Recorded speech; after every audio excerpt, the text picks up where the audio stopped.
ষাটের দশকের বিখ্যাত কবি আবুল হাসানের মাতুল্লালয়, যেখানে তিনি জন্মগ্রহণ করেছেন।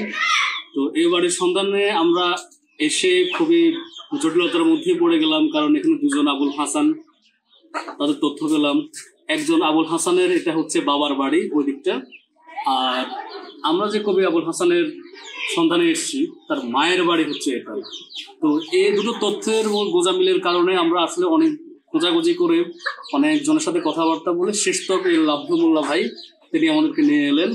আমাদের এখানকার যিনি মেম্বার সাহেব বাদশাহ মোল্লা সাহেবের অনুরোধে, এবং তিনি আমাদেরকে খুব ভালো ভালো পরামর্শ দিলেন, কারণ তিনি অনেক আগের মানুষ।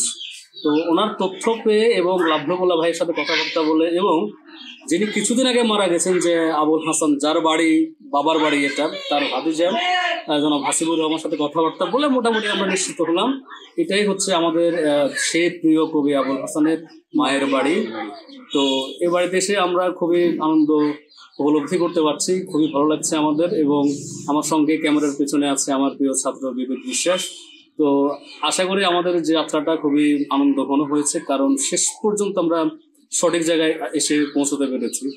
এবং আমরা চাই যে বাংলাদেশের প্রত্যেকটা জায়গায় এরকম বড় বড় মানুষগুলোর বাড়ি, তাদের মায়ের বাড়ি এবং তাদের যে স্মৃতি বিজড়িত স্থানগুলো, সেগুলোকে নিয়ে আমরা সংরক্ষিত করি, যাতে নতুন প্রজন্মের মানুষ, এই প্রজন্মের ছেলেমেয়েরা আমাদের বড় বড় মানুষদের সম্পর্কে জানতে পারে।